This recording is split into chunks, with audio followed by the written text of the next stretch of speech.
28 years after the rage virus changed everything, the world still isn't safe. 28 years later drops us back into a broken Britain where survival is never guaranteed. Hope is dangerous, and the infected aren't the only ones that's a threat. Let's talk about what this sequel gets correct and what it doesn't.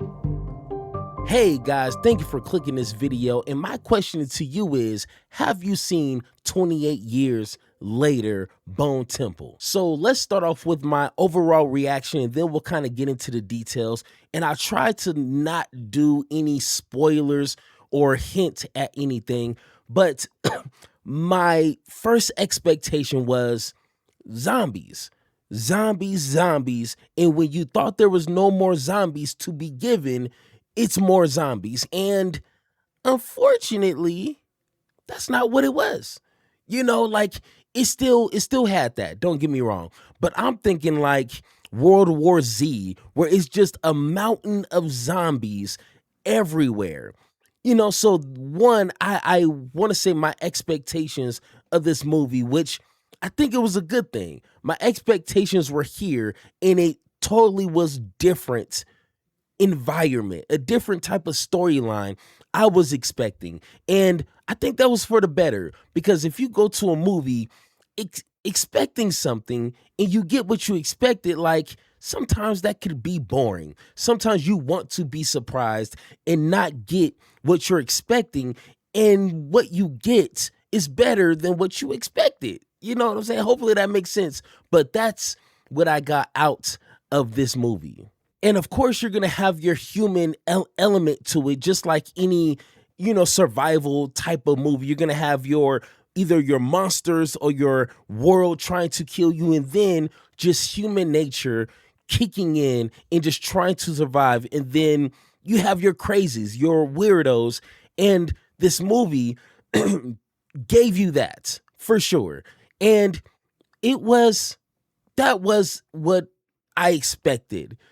Like that wasn't surprising. And of course, the kills and the torture that they do is torturous and kind of hard to watch. I'm a baby, you know what I'm saying? So I'm watching kind of have one eye open, but it's what you expected, and to me, when I've seen these movies plenty of times, that's not really surprising, So when I seen this throughout the movie, I wasn't surprised, and it was good overall. But the most intriguing part of this movie, which was one of those unexpected things, was following Dr. Kelson through his journey and what he was doing with his life, which, I mean, you got zombies, you ain't got nothing else. So like, you do what a doctor does.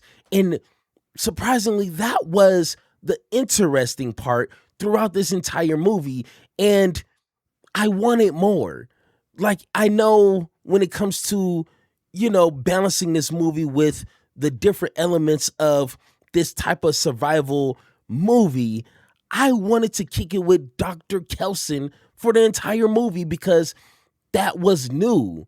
And I'm not saying I never seen something like this, because unfortunately, like World War Z was pretty similar, but the more personal this was, that made it better. And that leads me to my highlights. And one of my favorite parts was the relationship that Dr. Kelson has with a zombie.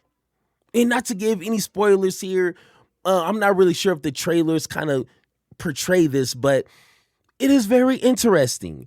And I haven't seen a movie like that. And once again, I haven't seen every single movie in the world, so maybe there's something to this scale, but that was unexpected, and I wanted to see more. And the more that the movie kind of gradually evolved, to its last act, you can see this relationship become something real. And that gives you hope. And that gave you hope throughout this movie. And the way that they created this bond was unexpected, and it was intriguing, And that was, to me, like the entire movie on its own. Without this plot, I think it would have fell short and it would have fell into that cliche type of zombie apocalypse, end of the world. People are going crazy, people are getting killed, type of cliche type of movie. And then with that type of storyline that they're giving you, it puts your guard down in a weird way because you know this world is just ravaging with zombies, but it slowly puts your guard down. And I don't like watching scary movies. Not saying I don't like watching, but I don't like to be scared on purpose.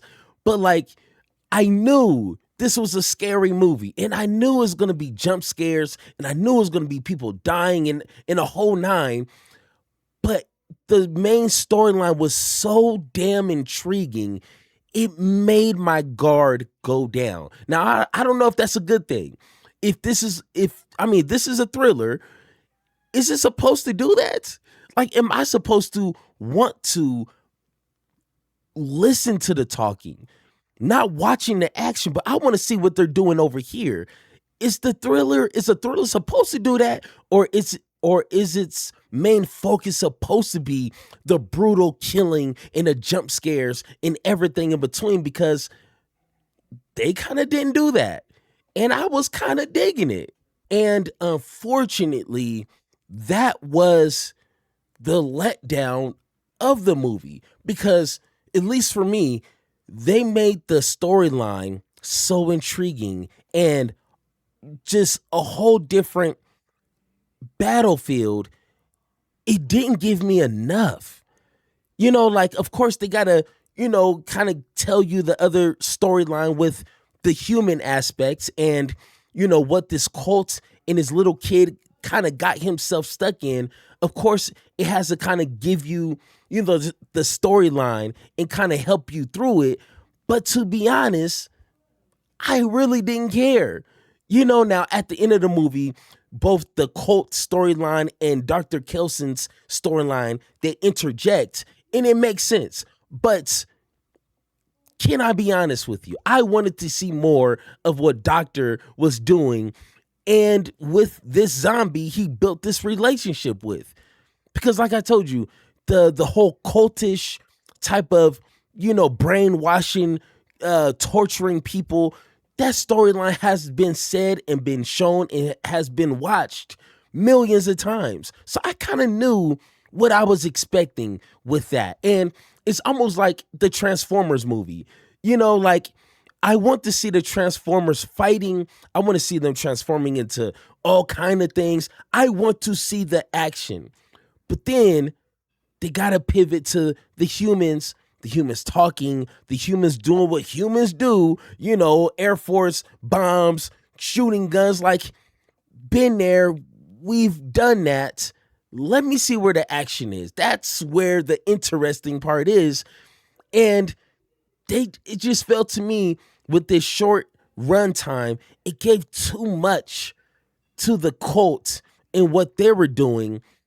And I found myself really locked in when they would show Dr. Kelson and what he was doing. That's when I was more focused into the movie. And like I said, it was a fairly short movie and the ending was good. But if it left me hungry still. Have you ever ate like such a great dinner, but it wasn't enough? And then you leave the restaurant and you're like still hungry?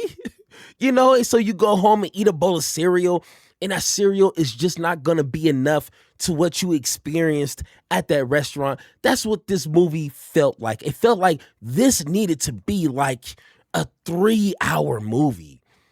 Hey, I'm saying it. It needed to be a because it